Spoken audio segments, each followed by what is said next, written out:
നമഃ. ഏവർക്കും പ്രണാമം. നമുക്ക് ശ്രീ വാൽമീകി രാമായണത്തിലേക്ക് തന്നെ കടക്കാം.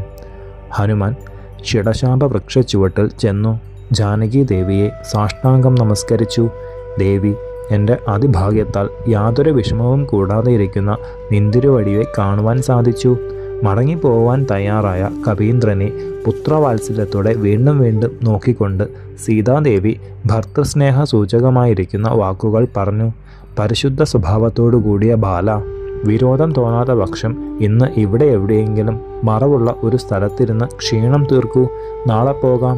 കവീന്ദ്ര, ഭാഗ്യഹീനിയായ എൻ്റെ അമേയ ദുഃഖത്തിന് നിന്റെ സാന്നിധ്യം കൊണ്ട് അല്പം ആശ്വാസമുണ്ടാകുന്നു. ഹനുമാൻ രണ്ടാമത് വരുവാനായി നീ ഇവിടെ നിന്ന് പോകുമ്പോൾ എൻ്റെ പ്രാണനെക്കുറിച്ച് കൂടി എനിക്ക് സംശയം ഉണ്ടായിരുന്നു. ഭർത്തൃവൃത്താന്തം കേൾപ്പിച്ച നിന്നെ കണ്ടതുകൊണ്ട് ഉണ്ടായ ആശ്വാസം എന്നെ ജീവിപ്പിച്ചു. നിന്നെ കാണാതാകുമ്പോൾ ജീവൻ തന്നെ എന്നെ വിട്ടു പിരിയുമോ എന്ന് സംശയിക്കുന്നു. വീരവീരനായ ഉണ്ണി, നിന്നെ കാണാതിരിക്കുമ്പോൾ ദുഃഖാനന്തരം അതിദുഃഖമെന്ന പോലെ ശ്രീരാമവിയോഗ വ്യസനം എന്നെ വല്ലാതെ അവശയാക്കുന്നു. ധീരനായ വത്സ, നീ പറഞ്ഞ കാര്യത്തിൽ എനിക്ക് ചെറിയൊരു സംശയം തോന്നുന്നു.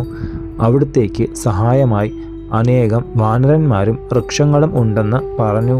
ആ മഹാസൈന്യവും വാനര പുങ്കവന്മാരും രാജപുത്രന്മാരായ ശ്രീരാമലക്ഷ്മണന്മാരും കര കാണാത്ത കടലിനെ എങ്ങനെ കടക്കും?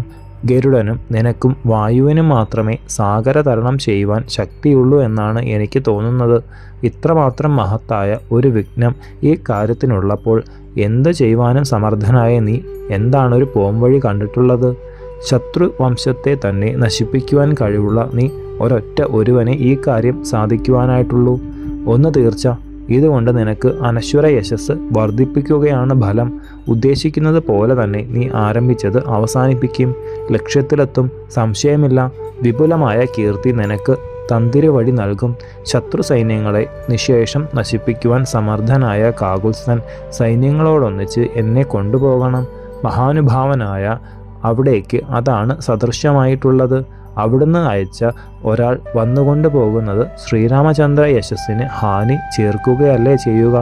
അതുകൊണ്ട് യുദ്ധത്തിൽ ശൗര്യത്തെ പ്രകാശിപ്പിക്കുന്ന ആ മഹാത്മാവിൻ്റെ പരാക്രമത്തിന് അനുരൂപമായ വിധത്തിൽ എല്ലാം നീ കാണണം.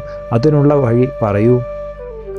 കാരണങ്ങളോടുകൂടി വിനീതമായി പറയുന്ന ദേവിയുടെ വാക്കുകൾ കേട്ടപ്പോൾ വീരാഗ്രഗണ്യനായ ഹനുമാൻ സവിനയം മറുപടി തുടർന്നു. ദേവി, വാനര സൈന്യങ്ങളുടെ നായകനും അന്ധകരണ ശക്തി തികച്ചും ഉള്ളവനും വീരാഗ്രഗണ്യനുമായ കപീശ്വരൻ സുഗ്രീവൻ നിന്തിരുവടിയുടെ കാര്യത്തിൽ തീർപ്പു ചെയ്തു കഴിഞ്ഞിരിക്കുന്നു. ആ നിശ്ചയത്തിൻ്റെ മുമ്പിൽ ഏതൊന്നും വിലങ്ങുതടിയായി നിൽക്കുകയില്ല. കോടിക്കോടി സൈന്യങ്ങളോടുകൂടി വാനരേന്ദ്രൻ ഈ ലങ്കാരാജ്യത്തിൽ എത്തുവാൻ വളരെയധികം ദിവസങ്ങൾ തന്നെയില്ല. ദേവി, സുഗ്രീവൻ്റെയും വാനരന്മാരുടെയും ലങ്കാഗമനത്തിന് സമുദ്രം പ്രതിബന്ധം അല്ലെന്ന് അറിയാമല്ലോ. നരേന്ദ്രന്മാരായ വീരവീരന്മാരും സുപ്രസിദ്ധന്മാരുമായ ശ്രീരാമലക്ഷ്മണന്മാരുടെ നിശിതങ്ങളായ ബാണങ്ങൾ ലങ്കയിൽ വർഷിക്കും. സാഗരം ആ പുരുഷോത്തമന്മാർക്ക് തടസ്സമാകുമോ?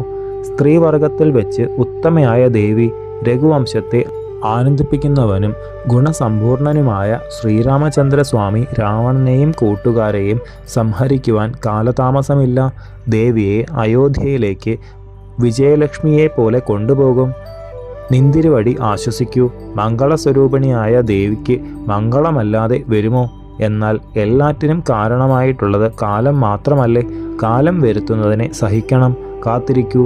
സ്വാമി സംഹരിച്ച രാവണനെ യുദ്ധകളത്തിൽ കാണുവാൻ അധികം താമസിയാതെ നിന്തിരുവടിക്ക് സാധിക്കും. രാക്ഷസേശ്വരനായ രാവണനെ പുത്രന്മാരും മന്ത്രിമാരും ബന്ധുക്കളും ഒന്നിച്ച് ദേവൻ നിഗ്രഹിക്കും. രോഹിണി നക്ഷത്രം ചന്ദ്രനോടെന്ന പോലെ ദേവി ശ്രീരാമചന്ദ്രനോട് യോജിക്കും. മഹാസൈന്യത്തോടുകൂടി സുഗ്രീവനോടൊന്നിച്ച് സ്വാമി അടുത്തു തന്നെ എത്തുകയായി.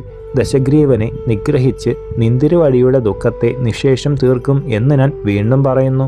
ജാനകി ദേവിയെ ഇപ്രകാരമുള്ള വാക്കുകളാൽ ആശ്വസിപ്പിച്ച അനിലസുതൻ പോകുവാൻ ഒരുങ്ങി. സാഷ്ടാംഗം നമസ്കരിച്ചു. അനുജ്ഞ വാങ്ങി. അമേയ ബലവാന്മാരായ അസുരന്മാരെ ഹനിച്ച് സ്വകീർത്തിയെ ലങ്കയിൽ പരത്തി സീതാദേവിയെ തികച്ചും ആശ്വസിപ്പിച്ചു. തനിക്കുള്ള ഉത്കൃഷ്ട ശക്തിയെ വ്യക്തമാക്കി. ലങ്കാനഗരത്തെ കീഴ്മേൽ മറിച്ചു. ത്രിലോകാധിപനായ രാവണന്റെ ബലത്തെ നിസാരമാക്കി അതുല്യമായ പരാക്രമം യുദ്ധത്തിൽ കാണിച്ച് ലങ്കാനിവാസികളെ മുഴുവൻ ആശ്ചര്യപ്പെടുത്തി. ഇത്രയും അതിവേഗത്തിൽ സാധിച്ചതിനു ശേഷം സമുദ്രത്തിൻ്റെ ഉപരിതലത്തിൽ കൂടി മടങ്ങുവാൻ വിചാരിച്ചു. സ്വാമിയായ ശ്രീരാമനെയും രാജാവായ സുഗ്രീവനെയും വേഗത്തിൽ കാണണമെന്ന വിചാരം വർദ്ധിച്ചു തുടങ്ങി. ശത്രു സംഹാര പടുവായ ഹനുമാൻ അരിഷ്ടമെന്നു പേരായ പർവ്വതത്തിൽ കയറി അതിൽ നിന്ന് കുതിച്ച് വടക്കോട്ട് ചാടാമെന്ന് ഉറച്ചു. ലക്ഷ്മണസഹിതനായ ശ്രീരാമസ്വാമിയെയും സീതാദേവിയെയും അചഞ്ചലമായി മനസ്സിൽ പ്രതിഷ്ഠിച്ചു. ശേഷം ചരിതം നമുക്ക് അടുത്ത ഭാഗത്തിലൂടെ കാണാം. ഗുരുപാദങ്ങളിൽ സാഷ്ടാംഗ പ്രണാമത്തോടെ നമസ്കാരം.